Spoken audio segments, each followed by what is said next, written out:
Mobile ব্যবহার করলে কি চোখ নষ্ট হয়? সত্যটা জানলে অবাক হয়ে যাবেন। আপনি যদি দিনে 5 ঘন্টার বেশি মোবাইল ব্যবহার করেন তাহলে এই ভিডিওটি অবশ্যই স্কিপ করবেন না, কারণ আজকে আমি এমন একটা সত্যি বলবো যেটা 90% মানুষ কিন্তু ভুল জানে। অনেকেই বলেন মোবাইল দেখলে চোখ নষ্ট হয়, আবার কেউ কেউ বলেন কিছুই হয় না।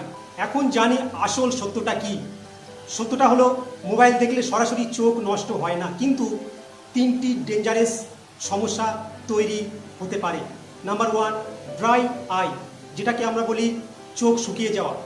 আপনি যখন একটানা মোবাইলের স্ক্রিনের দিকে তাকিয়ে থাকেন তখন চোখের যে পলক, সেই চোখের পলক কম ফেলে, মানে আমরা যে সেকেন্ডে ফেলছি সেটা কিন্তু অনেক কমে যায়।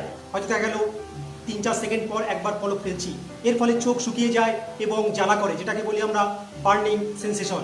নাম্বার 2, চোখে চাপ লাগে, মাথা ব্যথা করে, এটাকে আমরা ডাক্তারি ভাষায় বলি আই স্ট্রেন। অর্থাৎ মোবাইল স্ক্রিনের দিকে যদি একটানা তাকিয়ে থাকা যায় তাহলে কিন্তু এটা ব্রেনের উপরে ওভার ওয়ার্ক করে, ব্রেন মাসেলগুলো টায়ার্ড হয়ে যায়, তখন চোখ ব্যথা করে, সঙ্গে মাথা ব্যথা, ঘাড় ব্যথাও কিন্তু থাকতে পারে। নাম্বার 3, সবচেয়ে ইম্পর্টেন্ট এবং ভয়ানক যে সমস্যা সেটা হচ্ছে ছোট বাচ্চাদের চোখের পাওয়ার, বিশেষ করে মাইনাস পাওয়ারের দ্রুত বেড়ে যাওয়ার একটা সম্ভাবনা থাকে।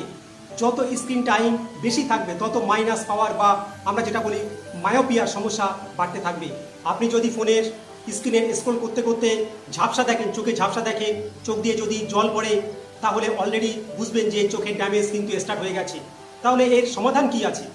অবশ্যই একটি গুরুত্বপূর্ণ সমাধান বলবো।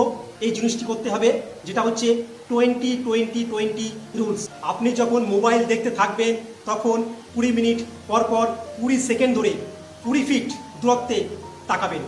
এটা আপনাকে একটা প্র্যাকটিসে পরিণত করতে হবে। এই অভ্যাসই আপনার চোখকে ফিউচার ড্যামেজ থেকে অবশ্যই বাঁচাতে সাহায্য করবে। আসল বিষয় হলো শুধু কতক্ষণ মোবাইল দেখছেন তা কিন্তু নয়, কতক্ষণ একটানা দেখছেন সেটা কিন্তু গুরুত্বপূর্ণ। প্রতি 20 থেকে 30 মিনিট অন্তর বিরতি দিন, ইন্টারভাল দিন। বাচ্চাদের ক্ষেত্রে মোবাইল যেন খেলাধুলা, পড়াশোনা ও ঘুমের জায়গা না নেয় সেটা আমাদের দেখা উচিত। মোবাইল আপনাকে ছাড়তে বলছি না, মোবাইল আপনি ছাড়তে পারবেনও না, মোবাইল ছাড়তে হবেও না, বাট ইউজ করতে হবে স্মার্টলি। প্রযুক্তি ব্যবহার করুন, তবে সচেতনভাবে। ধন্যবাদ।